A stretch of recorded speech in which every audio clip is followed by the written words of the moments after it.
마가복음 지난주에 이어서 우리가 계속 나누도록 하겠습니다. 지난주에 우리가 배웠던 내용을 한번 돌아보겠습니다. 사도행전 12장 12절에 보면요.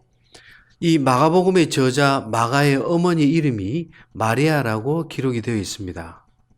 베드로가 감옥에 갇혔다가 복음을 전하다가 감옥에 갇히고 감옥에서 천사의 도움으로 나와서 제일 먼저 찾아간 곳이 이 마리아, 마가의 집입니다. 네. 그리고 이 마가의 어머니 마리아는 예수 그리스도의 사역과 사도들의 사역을 적극적으로 도왔습니다. 대표적인 게 예수님께서 부활 승천하신 이후에 사도행전 2장에 보면 마가의 집 다락방에서 오순절 성령 강림 체험의 역사가 일어납니다. 그리고 이후에 베드로는 본격적으로 복음을 전하면서 마가를 직접적으로 데리고 동역자로 함께 다녔을 것입니다.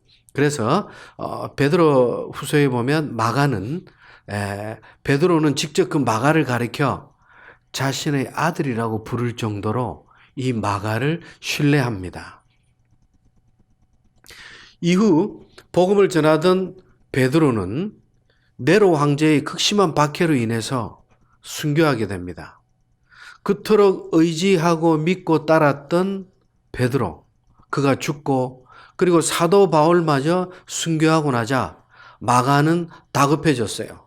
당황했을 겁니다. 핍박받는 네로 압제로부터 핍박받는 성도들이 어떻게 하면 고난과 싸워 이길 수 있을 것인가? 그들에게 어떻게 소망을 줄 수 있을 것인가? 마가는 아주 절박하고 시급한 심정으로 복음서를 기록하기 시작하고 언젠가부터 이 짧은 복음서가 많은 사람들에게 퍼져나가기 시작합니다. 그것이 마가복음입니다. 그래서 당장 죽어가는 성도들, 핍박받는 성도들, 고난 속에서 어찌할 바를 모르고 배교해야 할지, 믿음을 지켜야 할지 당황하고 어찌할 바를 모르는 성도들을 위해서 마가는 직접적인 용어를 많이 사용합니다. 그래서 예수 그리스도의 족보, 탄생 이런 이야기는 기록하지 않습니다. 1장 1절부터 단도직입적으로 복음으로 바로 들어갑니다. 그래서 이 마가복음의 내용은 베드로의 직설적이고 충동적이고 때로는 단순하기도 한 그러한 필체를 베드로의 성품을 그대로 필체로 드러내고 있습니다. 그래서 1장 1절에 보면요. 하나님의 아들 예수 그리스도 복음의 시작이라. 1절부터 복음으로 바로 언급을 하고 시작합니다. 그리고 세례 요한이 길을 예비하는 자로 등장하면서 9절 예수님은 바로 세례 받기 시작합니다. 세례 받자마자 12절 광야에서 시험 받으시고 그리고 14절 세례 요한이 잡혔다는 소식을 들으시고 갈릴리에 오셔서 바로 복음을 전파합니다. 마가복음의 1장 15절서부터 바로 예수님이 하나님의 나라의 복음을 전파하는 모습을 바로 기록하고 있습니다. 그리고 예수님이 이 땅에서 가장 시급한 것이 무엇일까요? 제자 삼으시는 겁니다. 그래서 1장 16절에는 시몬, 안드레, 그리고 19절 야고보, 요한 12제자들 중에 제일 먼저 네 제자를 먼저 삼으시는 모습을 기록합니다.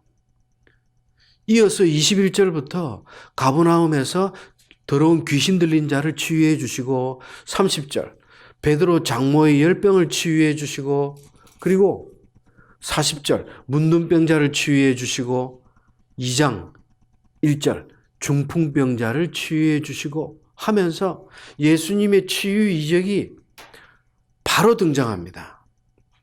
마가는 지금 급합니다. 대상은 로마인들입니다. 특히 로마인들 중에서도 이방인 성도들을 대상으로 지금 이 마가복음을 기록하고 있습니다. 그들은 예수 그리스도에 대해서 많이 알지 못합니다. 정확히 알지 못합니다.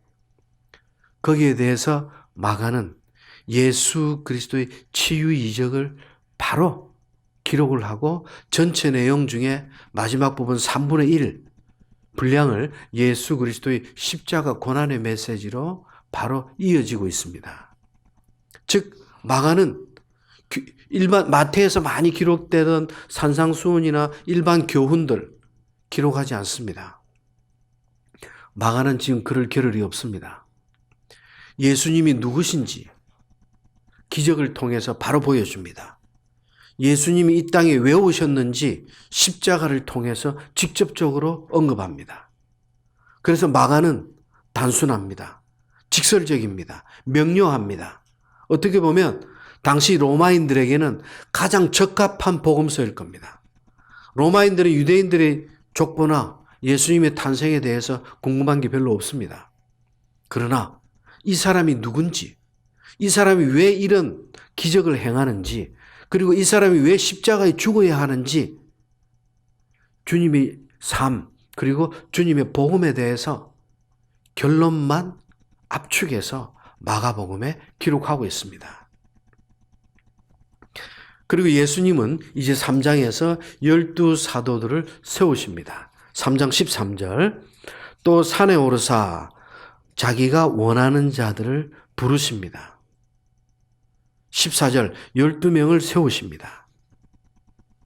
이 시점은 3장 6절 예수님을 대적하는 자들이 예수를 어떻게 하면 죽일 것인가, 어떻게 해야 예수를 쉽게 죽일 수 있을 것인가를 공모하기 시작한 바로 이때입니다. 예수님은 12사도를 택하셨는데 그 목적을 마가는 3가지로 기록을 하고 있습니다. 첫째 14절 자기와 함께 있게 하시고, 왜 공생의 3년 동안 같이 있기를 원하십니까?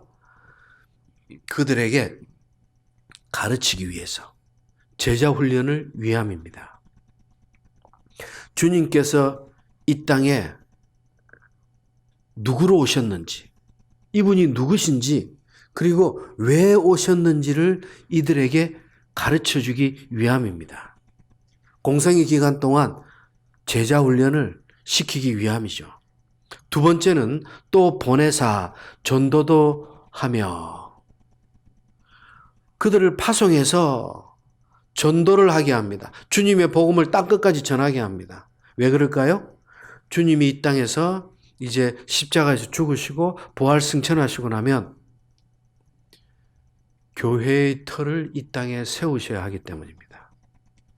그래서 12사도들을 통해서 그리고 제자들을 통해서 예수님이 이 땅에 당신이 떠나가신 이후에 교회의 터를 굳건히 세우기 위해서 12제자들을 세우셨습니다. 세 번째 이유는 15절 귀신을 내쫓는 권능을 갖게 하기 위해서. 귀신을 내쫓는 권능을 뭘까요? 귀신을 쫓는다는 것은요, 단순히 악한 영을 쫓는다는 게 아니에요. 악의 세력과 맞설 힘을 주시는 겁니다. 할렐루야. 이 메시지는 오늘날 우리 성도들이 잘 새겨들어야 돼요. 명심해야 돼요. 신앙생활 하면서 막연하게 자기에게 이런 권능이 있는 줄도 모르고 신앙생활을 하는 사람들이 너무 많아요. 또 심지어 어떤 사람들은 이런 권능들을 너무 밥 먹듯이 그냥 행하면서 마치 그것이 하나님이 원하시는 복음 전파인 줄로 잘못 알고 있어요. 여러분, 우리가 전해야 할 것은 주님의 복음, 즉 진리의 말씀입니다. 진리가 진리로 바르게 세워질 때 악한 영은 떠나갑니다. 근데 오늘날 착각하는 부분이 진리를 세우지 않고 입술로만, 사도행전에 스게와의 아들들이 어떻게 합니까?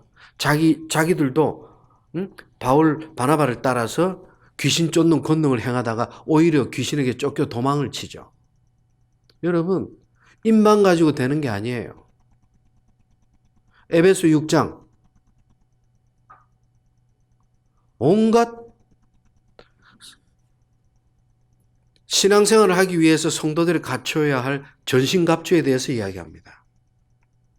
그런데 앞에서부터 그 전신갑주를 쭉 읽어보면 싸우기 위한 핵심 무기가 없어요.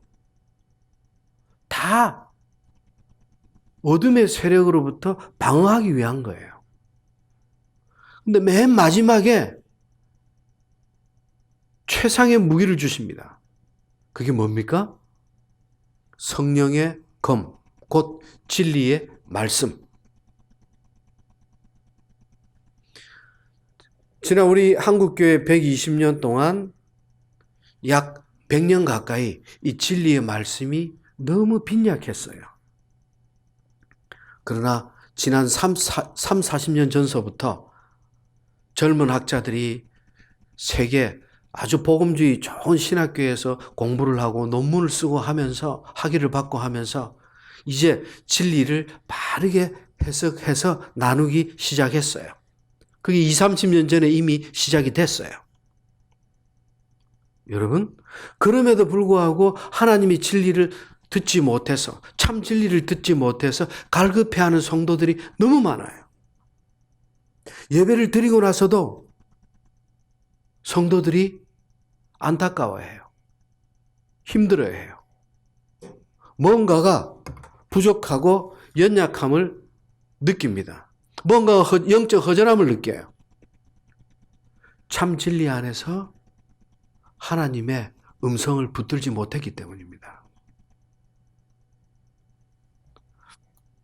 여러분, 복음 전파는요, 어둠의 세력, 악의 세력과의 싸움입니다. 눈에 보이는 혈과 육의 싸움이 아니에요. 어둠의 세상 주관자들, 악한 영들에게 맞서 싸우는 거예요. 에베소 6장 12절. 여기서 우리가 유념해야 될 부분이 있어요. 13절에 보면 예수께서 자기가 원하시는 자들을 부르십니다. 많은 사람들이 보면 신학교에 가보면 예수님이 부르지도 않았는데 하나님이 소명을 주시지도 않았는데 신학교에 온 학생들이 많이 있어요. 공부하다가 힘들어서 안 돼서 하나님께서 신학교로 부른 음성이라고 그래요. 사업하다가 안 되고 실패해서 그래서 신학교에 부른 하나님의 음성이라고 그래요. 그렇게 해서 신학교로 왔다면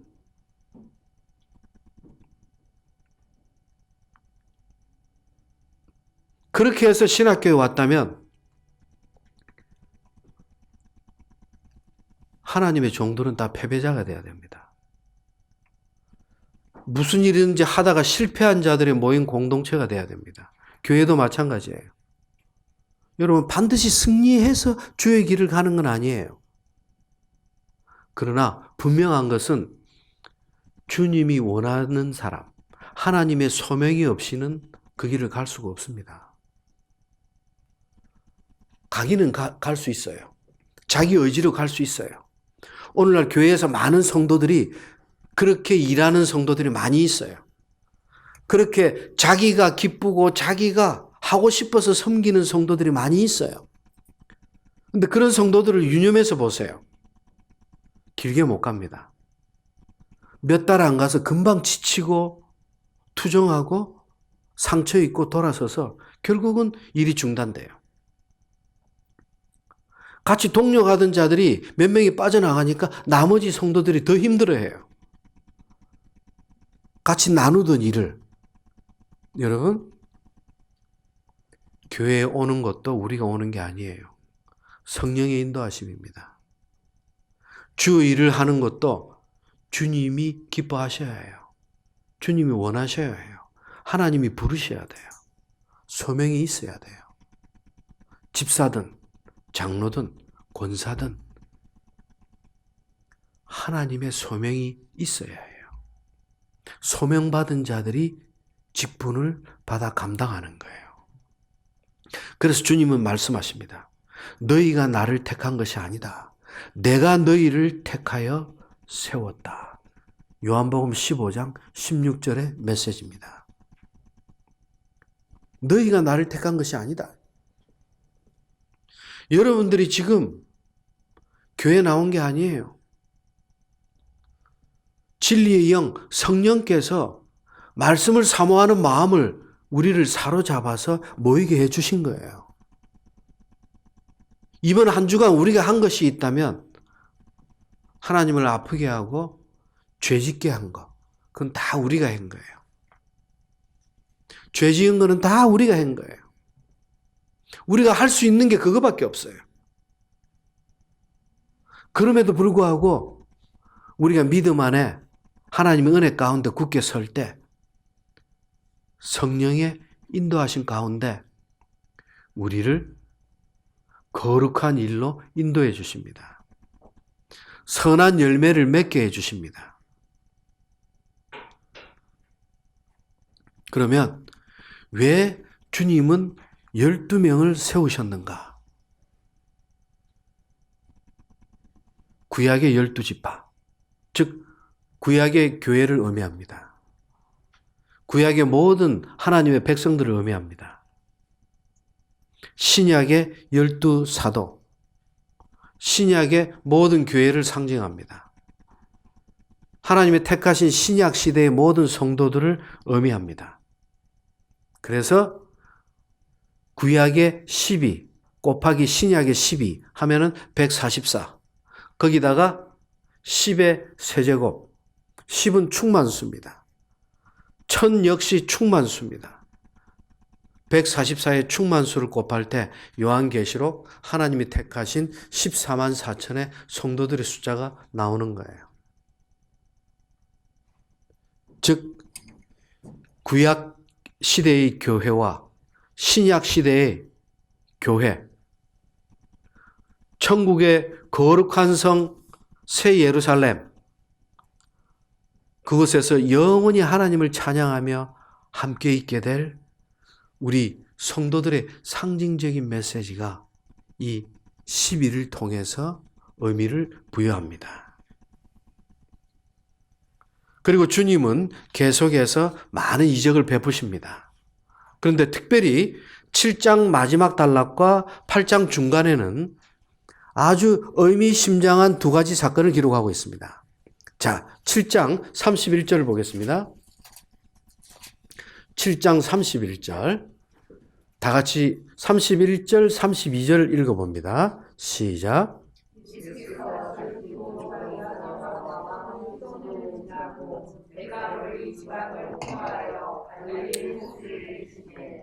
사람들이 먹고 마음에 드는 자를 데리고 예수의 나와 인사여 주시기를 간구하거늘. 아멘. 지금 7장 31절로 37절은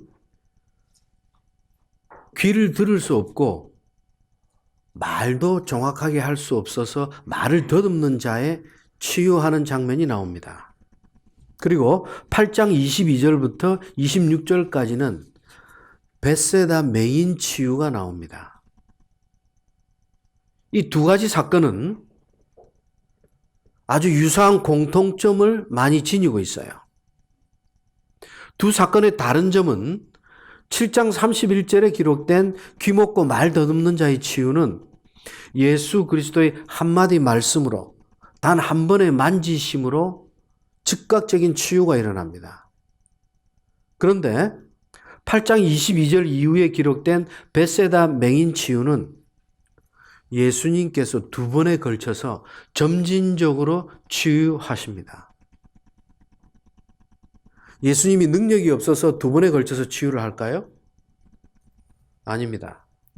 예수님은 이 두 사건을 통해서 제자들에게 그리고 우리에게 주시고자 하는 특별한 메시지가 있기 때문입니다. 지금 두 사건의 핵심 메시지는 무엇이냐? 8장 17절. 예수께서 이르시되 세 번째 줄 아직도 알지 못하며 깨닫지 못하느냐. 아직도 뭐가 뭔지를 모르겠느냐. 아직도 내가 지금 왜 이런 이적을 베풀고 있고 내가 이 이적을 베푸는 의미가 무엇이며 누구를 위해서 무엇을 위해서 내가 이 일을 행하고 있는지 듣고도 듣지 못하고 보고도 보지 못하고 깨닫지 못하는 영적 침묵에 대해서 반복해서 강조하고 계신 거예요. 진짜 보지 못하는 사람이 누구냐 이게. 진짜 듣지 못하는 자가 누구냐 이게. 진짜 깨닫지 못하는 자가 누구냐 이게. 지금 제자들은 계속해서 주님을 따라다니고 있어요. 주님이 이적을 베푸실 때마다 직접 곁에서 보고 있어요. 다른 사람들은 그런 영광을 누리지 못합니다. 주님을 계속 따라다니지 못해요. 소문만 들었을 뿐이고 어쩌다 한번 뵀을 뿐이고 스쳐 지났을 뿐이고 잘 알지 못할 뿐입니다. 그러나 제자들은 주님의 공생의 기간 동안 계속해서 함께 답니다. 따라다닙니다. 그럼에도 깨닫지를 못합니다. 이 두 사건의 공통점은 첫째, 두 환자가 모두 친구들, 다른 사람들에 의해서 끌려 나왔다는 거예요. 친구들이 데리고 나왔다는 거예요. 두 번째, 두 환자를 모두 사람들이 있는 군중으로부터 따로 구별해서 혼자만 데리고 가서 따로 치유해 주십니다. 그리고 세 번째, 치유를 다 해주고 나서 7장 36절 침묵하라. 누구에게도 이야기하지 말라. 8장 26절 마을로 들어가지 말라. 침묵하라. 이런 여러 가지 두 사건에는 공통점을 지니고 있어요. 첫 번째 사건을 먼저 보겠습니다. 31절 예수께서 두로 지경을 지나서 시돈을 지나서 데가볼리 지경을 통과해서 갈릴리 호수로 들어오셨습니다. 데가볼리 지역은요, 한 도시 이름이 아니에요. 데가볼리는 로마가 이 일대를 정복하고 나서 갈릴리 호수 동쪽과 남쪽에 있는 10개의 도시들을 묶어서 데가볼리라고 불렀어요. 데가볼리라고 하는 뜻 자체가 10도시, 10개의 도시라는 뜻이에요. 데가볼리 지역, 데가볼리 하면은 10개의 도시가 포함이 됩니다. 그냥 일반적으로 볼 때 갈릴리 호수 동쪽 지역이 거의 90%가 여기 다 포함이 됩니다. 갈릴리 호수 동쪽 지역. 그런데 주님께서 데가볼리 지경을 통과해서 갈릴리 호수로 도착하셨습니다. 자, 마가복음에는 지금 나오지 않는데 마태복음 15장에는요. 지금 이 장면과 같은 장면을 기록합니다. 마태복음 15장에는 근데 마태복음 15장에는 29절로 31절에는 지금 갈릴리 호수로 예수님을 만나기 위해서 다리 저는 자, 맹인, 말 못하는 자, 각종 다양한 장애인들이 많이 몰려왔다고 기록하고 있어요. 예수님이 그 사람들을 한 명 한 명 다 고쳐줬다고 기록하고 있어요. 근데 마가는 그렇게 기록하지 않습니다. 똑같은 사건을 그 수많은 병자들 중에서 딱 한 사람, 귀 먹고 말 더듬는 자, 말을 어눌하게 하는 이 한 사람의 초점을 맞춰서 기록하고 있습니다.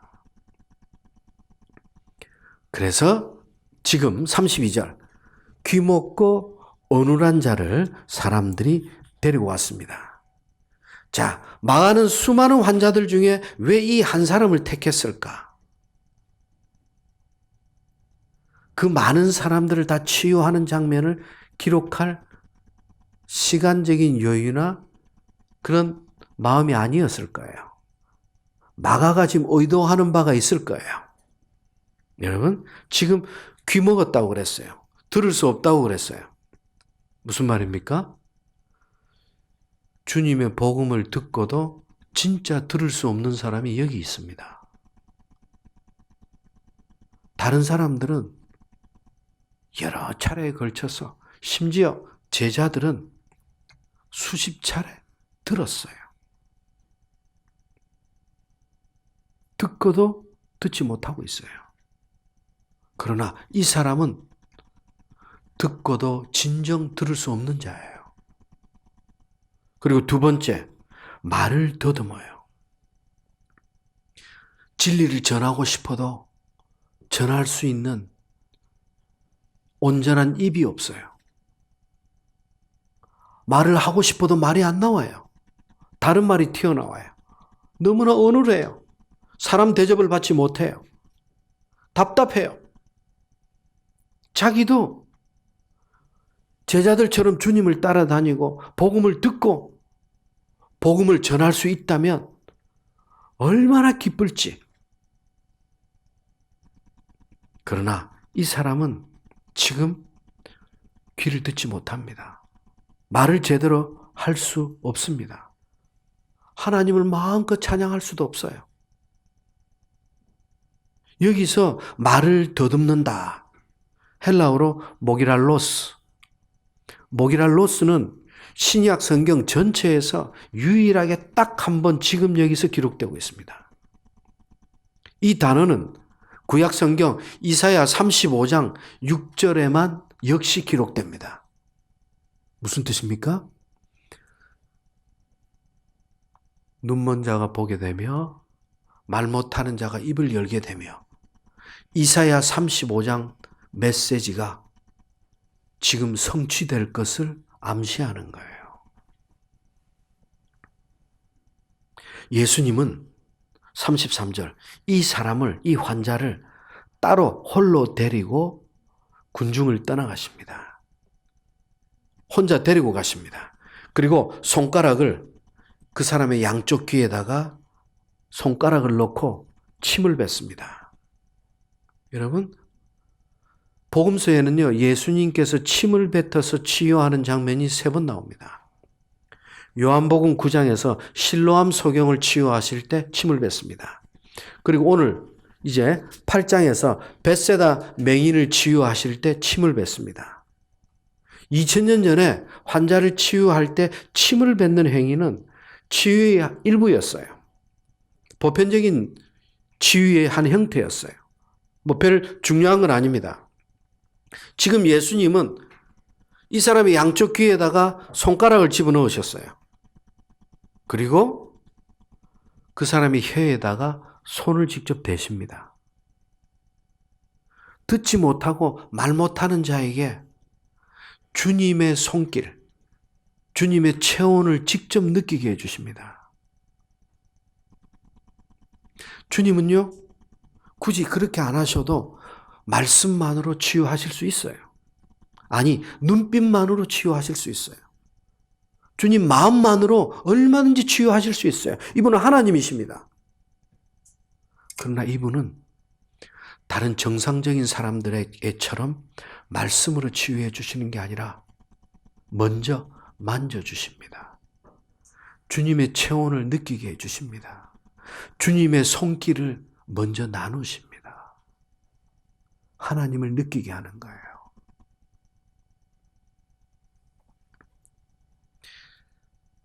그리고 34절 하늘을 우러러 탄식하십니다. 여기서 탄식한다. 에스테낙센.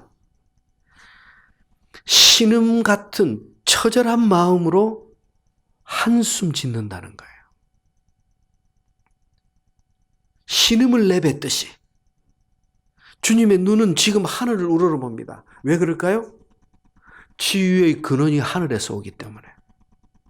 하나님의 구원이 하늘로부터 시작되기 때문에 그 근원을 바라보시는 거예요. 하늘을 우러러 탄식하십니다. 신음 같은 깊은 숨을 뱉으시며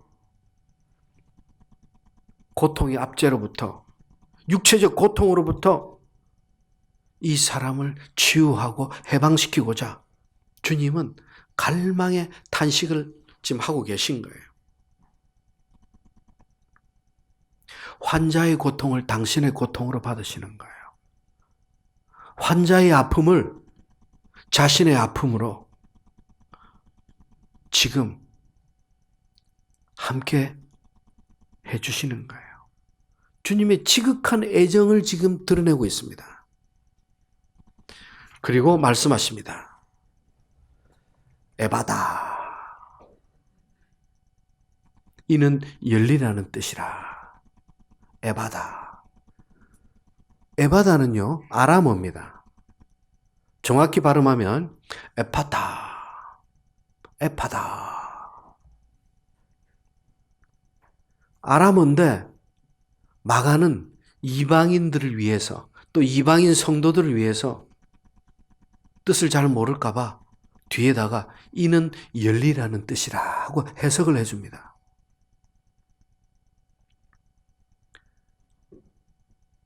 예수 그리스도의 치유 이적의 결정적인 요소는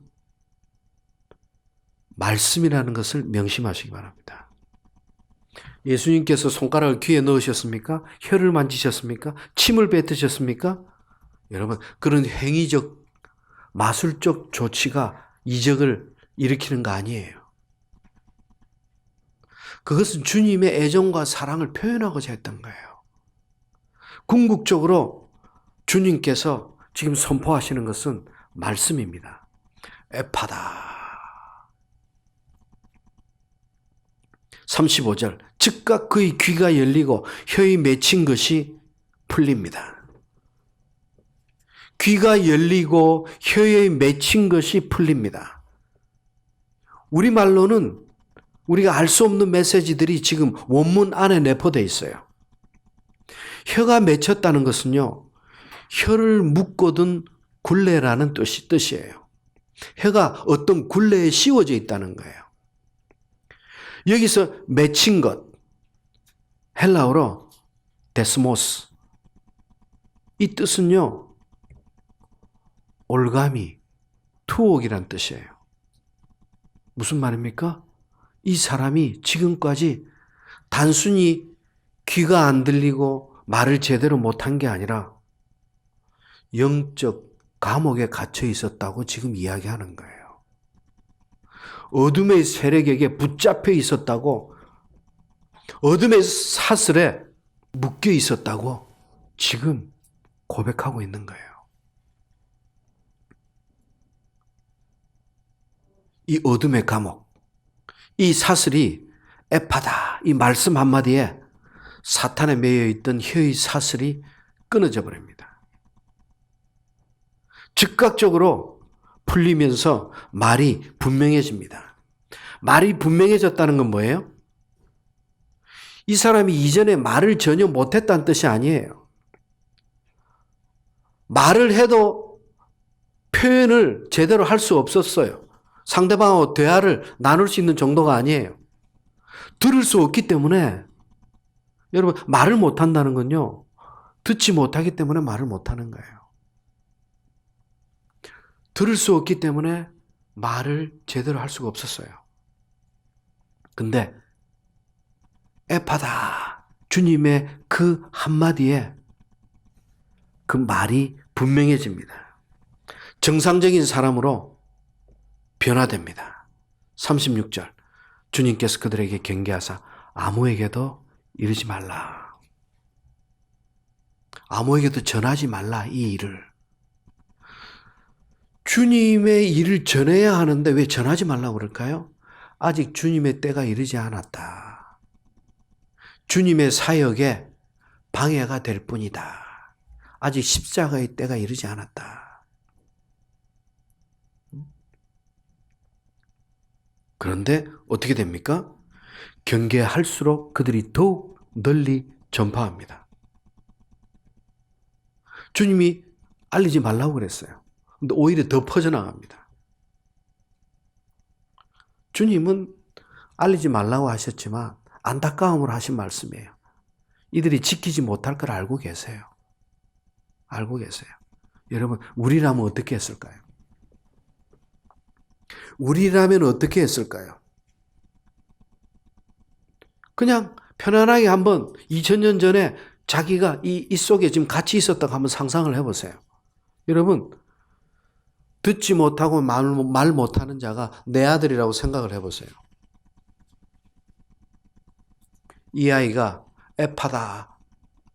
단 주님의 한마디에 즉각 혀의 사슬이 풀려버렸어요. 귀가 뚫려버렸어요.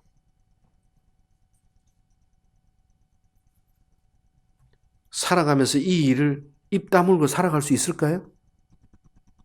견디지 못할 거예요. 전할 수밖에 없을 거예요. 이분이 누군지, 이분이 우리 가정에 내 아이에게 어떤 축복과 은혜를 주셨는지, 입에서 찬양이 나올 때마다 그 이름, 그 사건을 잊지 못할 거예요.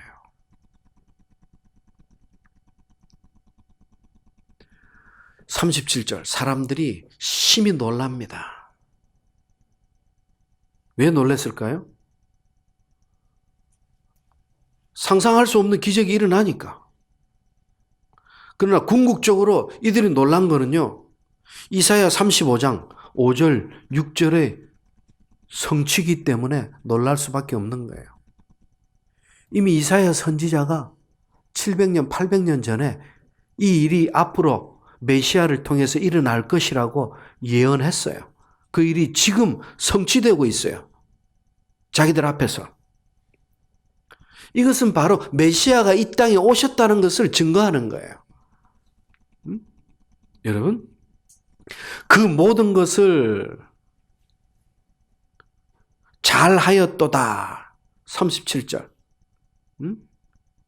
사람들이 심히 놀라면서 하는 이야기가 뭡니까? 모든 것을 잘하였도다.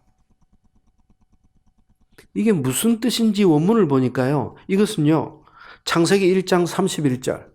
하나님이 보시기에 심히 좋았더라 하고 거의 비슷한 뜻이에요.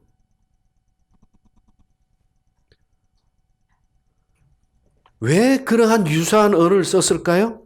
지금 이 장면은 단순한 치유가 아니라 예수 그리스도께서 질병을 고치고 영혼을 구원하시는 이 장면은 하나님의 첫 창조의 역사를 다시 새롭게 시작하고 있다는 것을 영적으로, 신학적으로 지금 의미하고 있는 거예요.